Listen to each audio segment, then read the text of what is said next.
Hello, welcome back to the reading of the poem of the Man God written by Maria Valtorta, Volume 3, Chapter 406, Part 1, At the Estate of Joseph of Arimathea. 31st March 1946. Here also the reapers are working hard. Nay, it would be better to say, the reapers have worked hard. Sickles, in fact, are no longer needed, as not one ear has been left uncut. The fields being closer to the Mediterranean shores than Nicodemus's. Jesus, in fact, has not gone to Arimathea, but to Joseph's estate in the plain, towards the sea, and the fields are here before harvest time, must have looked like another little sea of ears, they are so large.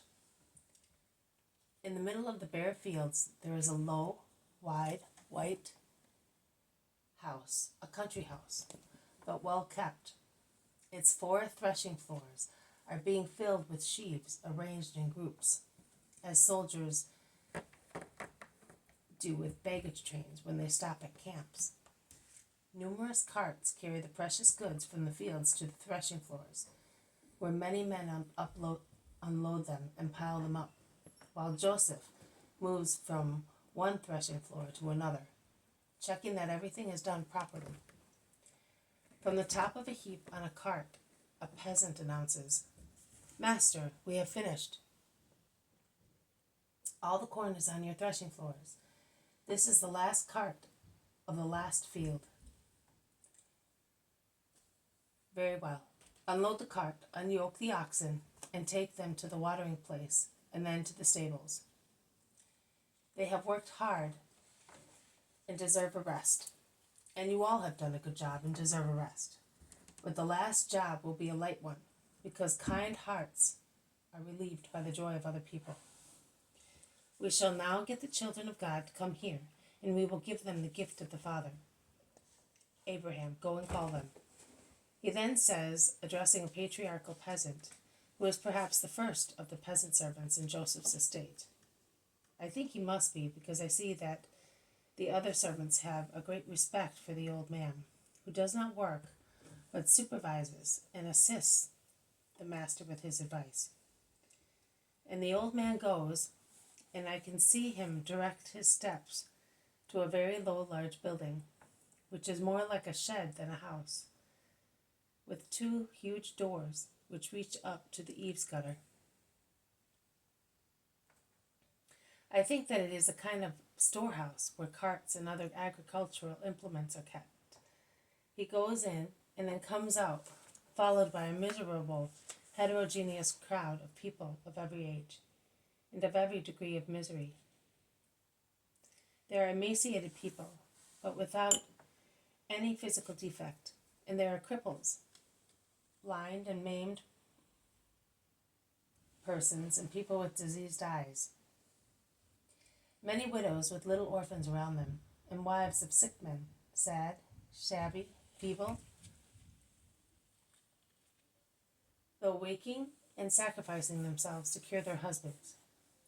They come forward with the typical aspect of poor people going to a place where they will be assisted with shy countenance, the bashfulness of the honest poor, but nevertheless with a smile which just appears on their lips, shading the sadness impressed on their wan faces by days of sorrow, but nevertheless with a tiny spark of triumph, which is almost a reply to the ruthless obstinacy of destiny during continuous sad days, as if to say, today is a feast day also for us. It is a feast, mirth, relief for us. The little ones open their eyes wide before the heaps of sheaves, which are higher than the house, and pointing at them they say to their mothers, "Are they for us? Oh, how lovely!" The old people whisper, "May the Blessed One bless the Merciful One." The beggars, cripples, the blind and maimed people, and those with defective sight. We also shall have bread at last without having to stretch out our hands begging for it. And the sick people say to their relatives, "At least we shall be able to follow treatment, knowing that you are not suffering because of us. Medicines will do us good now." And relatives reply to the sick people, "See, now you will no longer say that we fast to let you have a morsel of bread. So be happy now." And the widows to their little orphans, "Dear children, we will have to bless the Father in heaven most sincerely, as he acts as your father, and also good Joseph, who is his administrator. Now we shall not hear you cry any more because you are hungry. Poor children, who have but your mothers to assist you. Poor mothers who have no riches but their hearts." It is a joyful chorus in sight, but it also makes tears well up in one's eyes. And when the unhappy crowd is before him, Joseph begins to walk up and down their lines, calling them one by one, asking how many they are in the family, how long they have been widows or ill, and so on. And he takes notes. And for each case he gives instructions to the peasant servants. "Give 10, give 30, give 60, he says, after listening to an almost blind old man who comes up to him with 17 grandchildren, all under 12, the children of a son and a daughter of his who died, the former at reaping time the previous year, the latter of childbirth. And the old man says, 'Her husband consoled himself, getting married again after 1 year, and he sent his 5 children to me, saying that he would see to them. Instead, never 1 penny. Now my wife also died, and I am left with these. Give 60 to the old father, and you, father, wait here. Later I will give you some clothes for the little ones.' The servant points out that if they continue to give 60 sheaves every time, there will not be enough corn for everybody. 'And where is your faith? Am I perhaps storing up the sheaves for myself and sharing them out? No, they are for the children dearest to the Lord. The Lord himself will see that there is enough for everybody,' replies Joseph to the servant. 'Yes, master, but numbers are numbers. And faith is faith. And to show you that faith can do everything, I order you to double the quantities given to the first ones. Tell him who had 10, have 10 more, and who had 20, 20 more. And give the old man 120. Go, do that.' The servants shrug their shoulders and carry out the order, and the distribution continues while the amazed beneficiaries rejoice, seeing that they are receiving a quantity that exceeds the most optimistic hopes. And Joseph smiles, caressing the little ones who are busy helping their mothers, or he helps the cripples who are arranging their little piles. He helps those who are too old to do so, or the women who are too emaciated. And he has 2 sick people put to one side to let them have further assistance, as he did the old man with 17 grandchildren. The piles, which were higher than the house, are now very low, almost on ground level. But everybody has had his share, and an abundant one. Joseph asks, 'How many sheaves are there still left?' 112, master,' replied the servants after counting the remainder. 'Well, you will take—' Joseph glances over the list of names which he had written, and then he says, 'You will take 50 and put them aside for seed, because it is holy seed. And the rest will be given 1 each to every head of the family who is present here. They are exactly 62. The servants obey. They take 50 sheaves under a porch and hand out the rest. Now there are no more huge golden piles on the threshing floors, but on the ground there are 62 little heaps of different sizes, and their owners are busy tying them and loading them onto rudimentary wheelbarrows, or on stunted little donkeys that have untied from a fence at the rear of the house.